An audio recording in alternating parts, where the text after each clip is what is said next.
Salmo 47, o versículo 7, verso 7, 8 e 9, fala assim: pois Deus é o rei de toda a terra. Cantai louvores com inteligência. Deus reina sobre os gentios. Deus se assenta sobre o trono da sua santidade. Os príncipes do povo se ajuntam, o povo do Deus de Abraão, porque os escudos da terra são de Deus.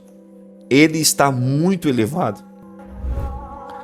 Você pode ver que aqui é uma convicção de uma nação, ou melhor, aqui é o retrato, aqui é uma expressão de uma nação que claramente crê em Deus. O ato de crer, ele automaticamente altera o modo que nós descrevemos a realidade. O que é que eu tinha de perspectiva antes de conhecer a Deus, e como hoje eu creio em Deus, e esse fato de crer em Deus muda a minha concepção de mundo. Então eu fico mais tranquilo. Tinha uma frase do Billy Graham que ele dizia: eu já li a última página da Bíblia e ali eu descobri que tudo vai terminar bem. Ou seja, existe uma concepção diferenciada naqueles que tiveram a sua mente transformada e começaram a compreender que o nosso mundo não é aleatório. Que ainda que haja um sistema globalista, no final das contas tudo está sob a autoridade de Deus. E nesse Salmo 47, eles agradecem a Deus por um fato muito interessante. Você pode ler o Salmo 47 completo depois, você vai ver que o agradecimento que eles fazem é pelo fato de Deus ter parido a existência e as suas condições para fazer com que essa existência, parida por Deus, possa ser manutenida. Olha só que interessante. Deus, ele promove a obra, ele promove a existência e dá a indivíduos que existem condições de trabalhar na existência que ele criou a priori. Isso é interessante, não é? Que dentro de nós existe a capacidade de transformar a existência que de fato temos. Isso é bíblico. O que é que eu posso fazer hoje para o meu dia ser diferente? Eu já contei isso aqui para vocês, mas se Deus colocou a palavra na minha boca, tenho ouvido para escutar, certo? Uma vez uma moça, ela fez um TCC muito bom, excelente.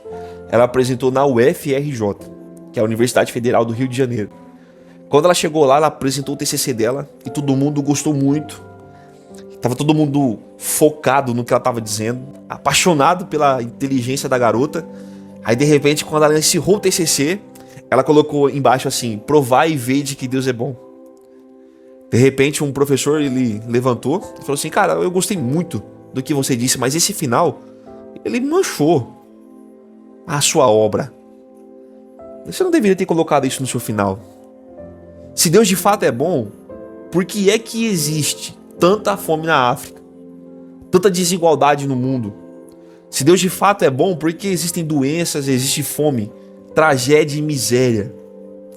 Aquela menina com o TCC na mão fechou e disse: professor, com todo respeito, eu entendo a sua indignação, mas se existe fome no mundo, não é porque Deus de fato é ruim, é porque eu compro 12 pães, como o senhor compra 12 pães, come 2 e joga 10 fora, professor. O mundo, ele está como está porque nós o deixamos assim. Então, o que é que hoje nós temos no mundo? Temos pessoas que são termômetro. Eles sabem precisamente dizer como está ruim o mundo que vivemos. Só que a procura de Deus não é por pessoas que são termômetros, cara. São pessoas que são termostato. Qual é a diferença do termômetro para o termostato? O termostato, ele se diferencia do termômetro em um pequeno aspecto, cara. O termômetro sabe quanto está a temperatura. O termostato define qual é a temperatura que de fato vai ficar. Se é 20 graus, 23. Então, o agradecimento é: Senhor, obrigado por essa existência. Só que essa existência será marcada pela existência que o Senhor delegou a mim também. Então, eu consigo transformar um lugar que eu trabalho.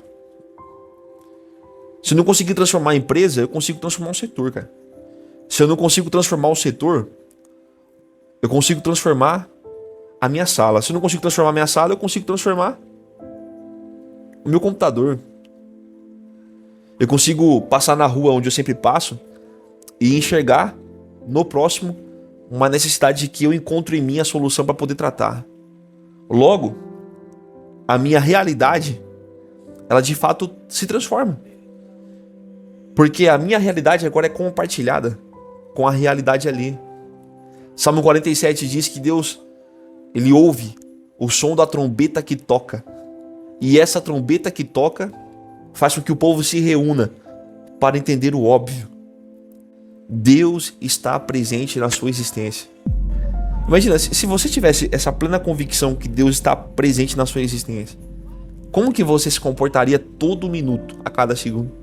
Imagina só você, vai jantar, vamos supor que você vai fazer um arroz ali. Se você tivesse Deus como o convidado da sua casa para comer aquela refeição, você deixaria o arroz queimar ou não? Como que você ficaria? Ficaria em cima, cara. Todo dia queima arroz aqui, né? Então assim, imagine que Deus fosse a pessoa a pessoa que você vai prestar um serviço.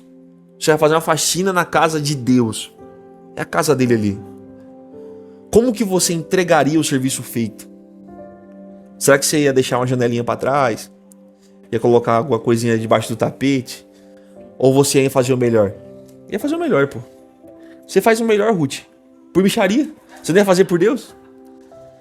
Então assim, nós temos que ter essa convicção que Deus está na nossa existência. A Bíblia não diz que aquilo que façamos, quer que comamos, bebemos, vestimos, façamos tudo isso para a glória de Deus? Como essa glória de fato é entregue? Ela é entregue como se fosse uma oferenda, eu colocaria no alguidar e entregasse. Não é assim que funciona. Deus é glorificado quando eu consigo, na minha consciência, transportar Deus para o próximo e servir esse próximo com glória. Não há nada mais glorioso que isso. Deus é gloriado nisso. Estão entendendo até aqui ou não? Perfeito. O salmo encerra com a seguinte conclusão: Deus está sobre todas as coisas e tudo está sob o seu controle, inclusive a realidade que Ele permite que nós ainda fiquemos de pé. Por que você está de pé hoje? Porque Deus permitiu.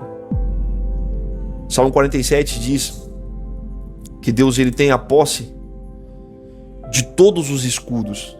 Ou seja, se você hoje ainda está protegido e nada encerrou a sua existência, é porque Deus deu condições para que você viva um pouco mais. Olha que interessante. Um Deus que é grande, que cabe aqui, um Deus que promove, um Deus que contempla e um Deus que garante. Salmo 47 fala sobre esse Deus. Até aqui tá claro ou não? Fechou? Se eu pudesse encerrar esse salmo, eu diria: Senhor Deus, ouve a minha oração.